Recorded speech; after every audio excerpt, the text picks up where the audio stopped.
You see that number 7 right there with the star and the crescent. You also see 126th Street. We are right here on Adam Clayton Powell Boulevard. Here's the Alhambra. In case you get lost on your way over here, you can see this. Once you see this, the Alhambra Ballroom. You know, we right upstairs, family. We right upstairs, right up over here. Here it is. Say that again? 127th Street, 126th Street is now James Brown Way. So we sure and capture that on the sign. Oh, wow. Yeah, Hey, yeah. I missed that. How did I miss that right there? This is James Brown Way, and in that block is the rare entrance to the Apollo Theater. Right. How did I miss that? Talk to us about the father. Have you ever got a chance to meet the father, brother? Oh yeah, the father and I were friends. The father and I was actually together, sitting right there beside where the old building was the night he was assassinated. Oh, wow. Yeah, we were all together, me, him, Brother James, a couple of other brothers, because that was the time we were holding this site, State Office Building site. So we were all together until I guess about 3 or so in the morning, and then he left us and went home. And we went back across the street where we were holding that site, trying to keep them from building that monster called the State Office Building. And the next morning we heard that the father had been ambushed and assassinated. You know, so but he was one of the leaders of the community. That was one of the beautiful people.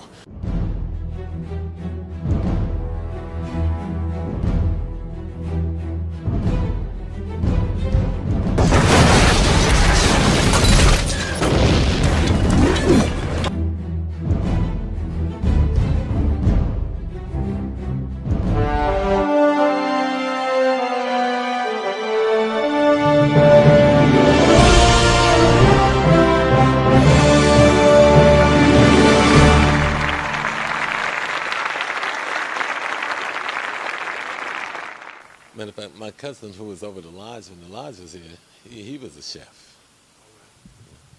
All right, as y'all can see, this is where we're going to have the great debate coming up with Brother Polite. You can see the stage. You know, it's a change of a scenery. This is awesome right here. This is at the Alhambra Ballroom. And, of course, it's not going to be seated like this. It's going to be theater seat style. If it get too crowded, we got the VIP section up on the top. You see the balcony. This is going to be awesome, family. You see the VIP. We got the balcony up here. We got the stage. What do you think about this one right here, Brother Professor? Let's get on over here so we can really take a good look at this. Here's the stage here. And, you know, so the great debate comes up. Well, the Alhambra has a history that's extraordinary in Harlem, to start with. When I was a young man, I used to come here to watch movies. That's a long time ago. And then in the 70s, 69, it was bought by a black lodge, the King Solomon Temple. And then later on, it came to some more African people who now own it. It is a beautiful facility. It has an extraordinary history. And I'm glad it's still in the hands of African people. And there isn't much you can say. It's a beautiful facility. I think the debate will be moving itself to another level in terms of what it offers the public as accommodation to come and participate. So I hope everyone come out, listen to this discussion about us on the part of some very learned men and women. And let us, how do you say, when I was young, people said, when are you going to have some fun? I had fun in the struggle. I had fun learning history. I had fun participating in local politics. I had fun learning about local economics. I had fun learning about history. And I had fun learning about how to bring a people together so we can do the basic things, provide food, clothing, shelter, safety, and education for our children and ourselves. So when we're having debate, this is not a negative discussion. This is a community trying to work out between themselves what is the best way forward on any given idea. So please come on the 8th of February and enjoy yourself and learn at the same time. Bring your children and let them learn and let them enjoy. So we're looking forward to seeing you here at the Alhambra. Yes. Oh, no, I will.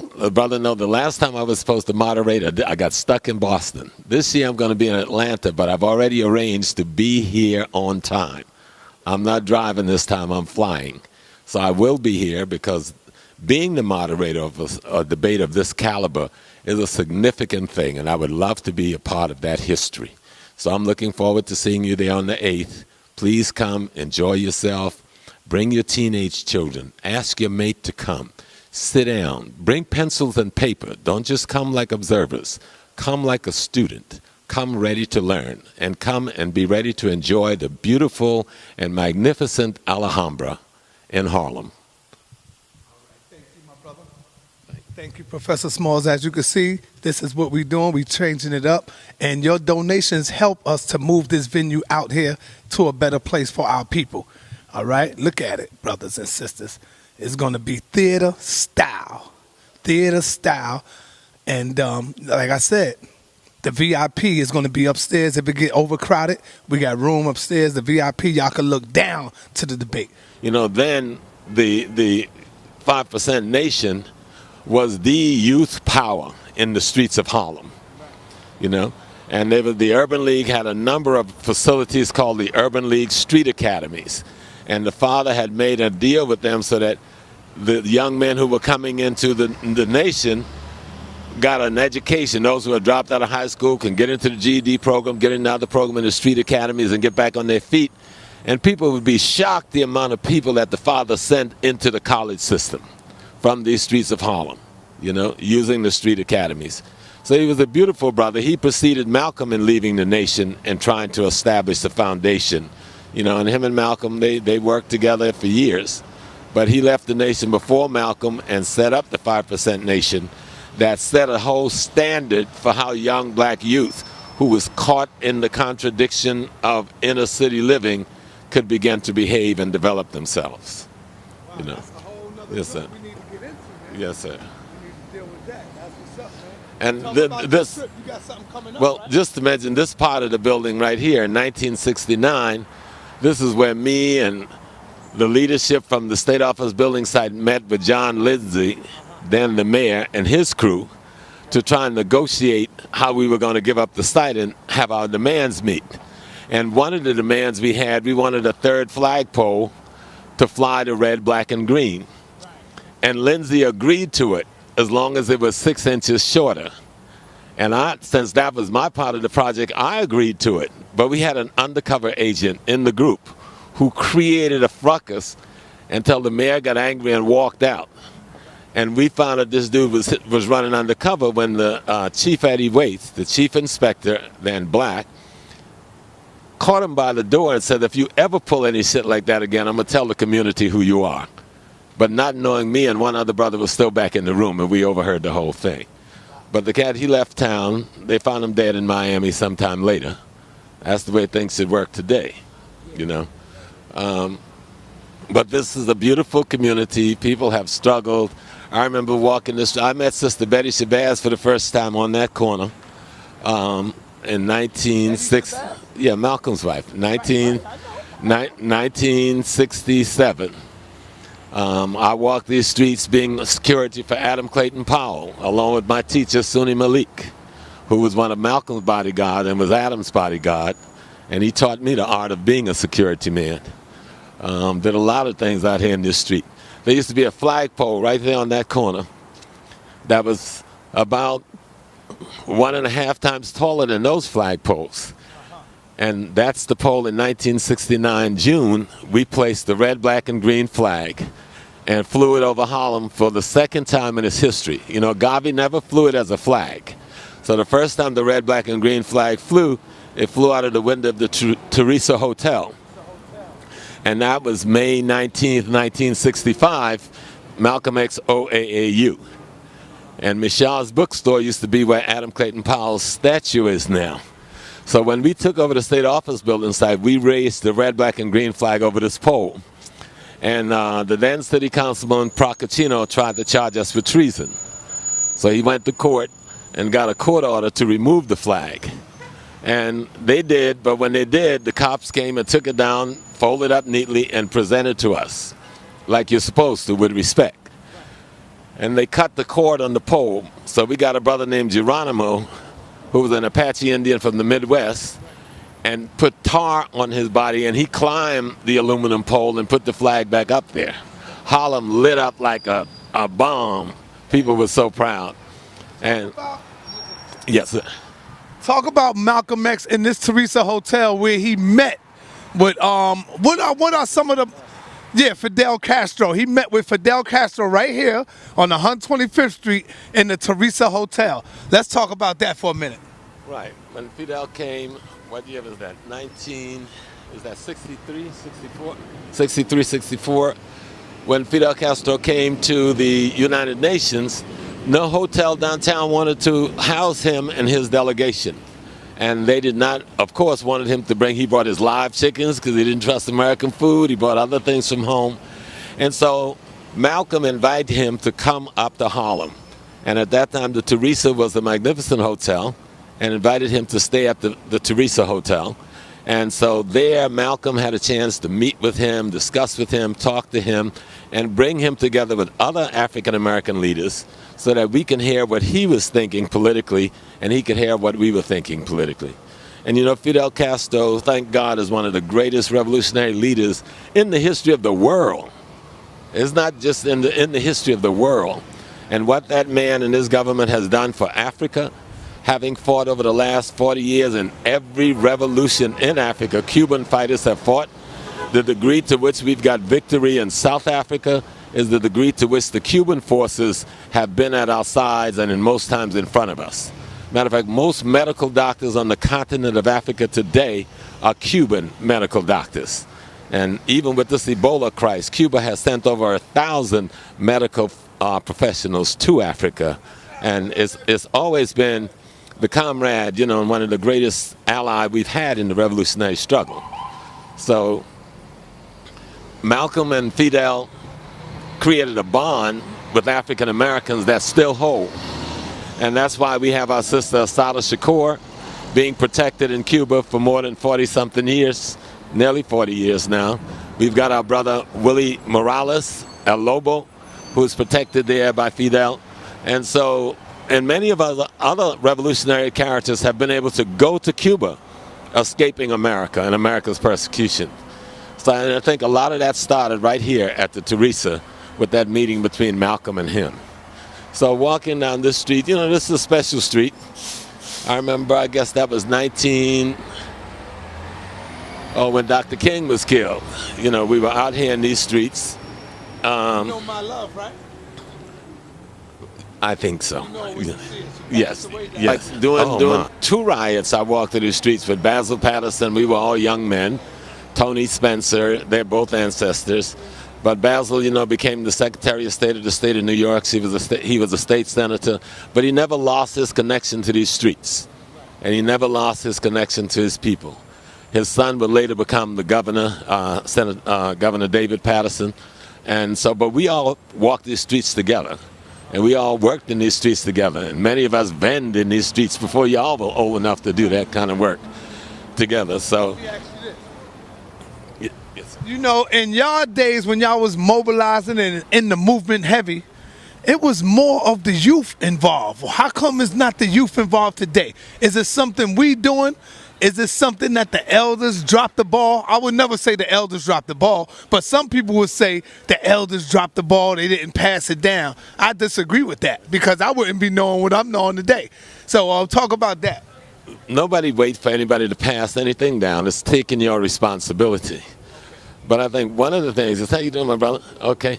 One of the things that we have to deal with is that there's the aggression and oppression against the psyche of the black youth today is worse than it's ever been in the history of the world. They realized that in the 60s, it was the youth that made up the bulk of the soldiers in the streets. And so they went after the youth. They went after the youth with crack. They went after the youth when they took control of our rap and hip-hop music and brought the gangster trash in. That was white folks doing that with money, okay? Because that's socializing. That's programming the mind.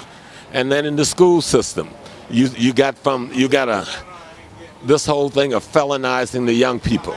You got this drug maintenance program in the school system.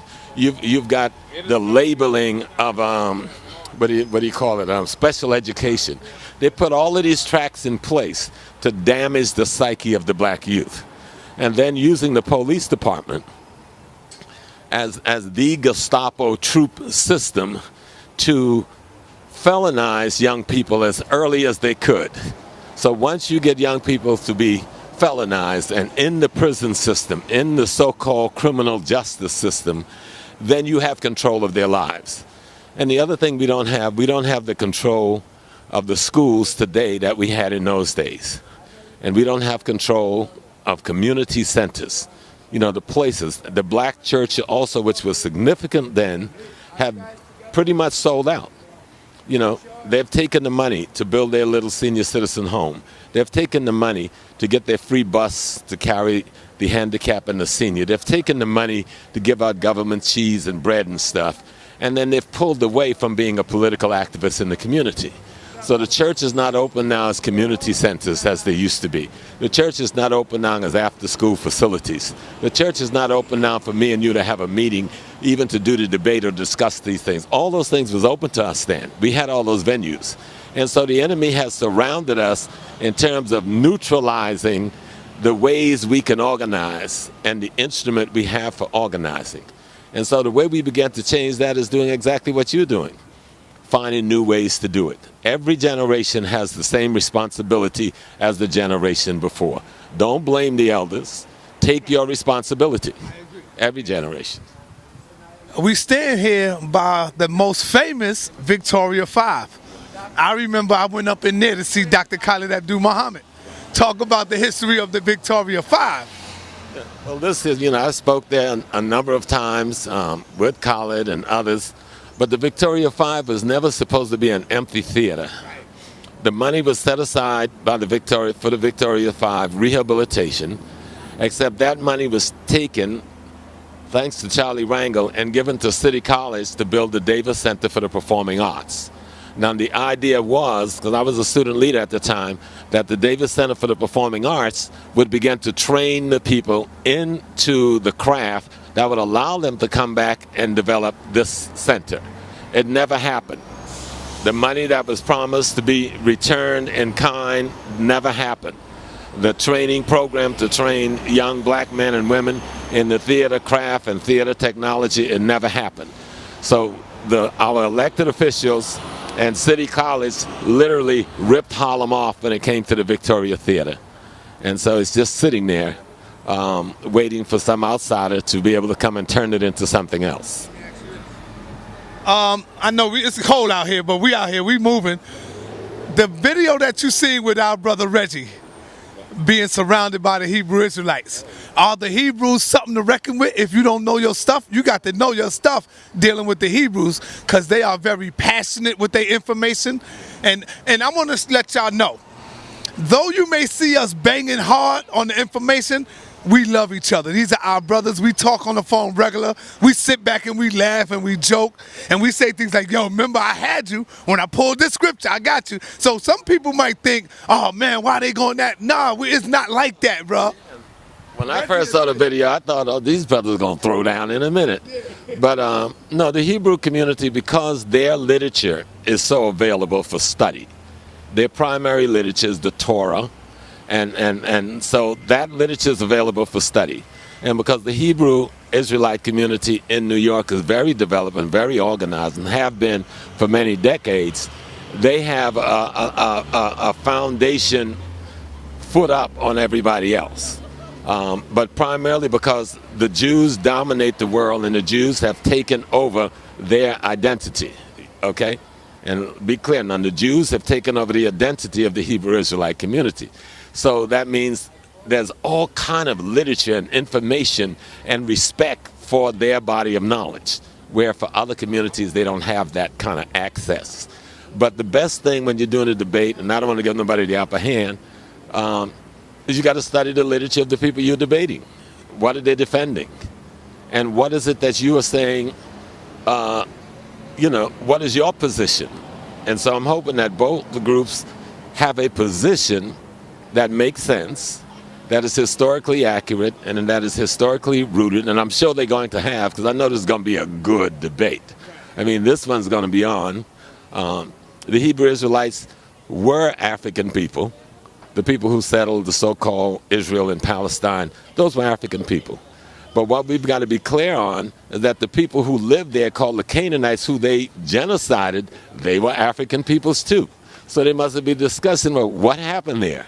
Why one African people was killing off another African people and say God told them to do this. So it's going to be a good debate. And I know those brothers are full of fire. They're studying right now. And they're going to have the scripture to back them up. But the thing is, you can't back yourself up with scripture. You got to back yourself up with history. You know. So, all right. You know, Shaka Utmost is involved. You know, let me ask you this. Now, if you was the Hebrew Israelites, what would you use? Because it's called, the topic is Kemet on trial. Because it's always been, when we debate the Hebrews, about the Bible and the Bible on trial. Now they flipped it and they said, we want the topic to be Kemet on trial. If you was a Hebrew Israelite, what would you do to go up and try to win up against ancient Kemetic study? And then I'm going to ask you the same thing. If you was ancient Kemetic, what would you do to go up against the Kemetic community? So they won't say, oh, you know, Small's giving them tips, being that you are the moderator. What would you use if you was a Hebrew to go up against the Kemetic community? Well, what I would do if I was the Hebrew community is claim my rightful space as a descendant of Kemet. Reclaim your space as a descendant of Kemet. Own it. So if you own in your story of Ham, own the story of Ham and his children, because if you accept that you're the Hebrew Israelite, and Ham is one of the biggest of the fathers of all the prophets, then you accept Ham, because Ham then, according to your book, builds Egypt and Sudan. So Kemet is actually an extension of your civilization. So, you know, that would be the route I would take if I was them. On the Kemetic side, go to your books. Go to the Pyramid Text, the Coffin Text, the Book of Gates, the Book of the Coming Forth by Day, and show that you have a literature that details the Genesis and all the other stories that is claimed by the Torah thousands of years before the Torah. And then y'all got a war going on, and y'all have fun with that one. Okay. Thank you, my brother, Professor Smalls. Thanks for taking the time out with your brother to give me a quick little history of Harlem. And one day we got to really do that. You got to take me around 116th Street. You know, give me a quick history of Harlem, man. Let's make a real tape on that. We'll wait till it get warm. Yeah, no, that would be nice, because I taught a class at Black Studies called the Harlem Community. And I did it on a Saturday. And I taught my class in Harlem. So we would walk through the streets and go to all of the historical sites. And we would end the class, the last hour, we would pick a local bar. And of course, everybody was college students, so they were old enough to drink. So the end of the class is always me giving a lecture summary on the history of Harlem in one of the local bars, and letting the people from the community intermingle with the kids from the college on what their community was like, you know. So we'll have fun doing that. Harlem is a fantastic place. Peace and love.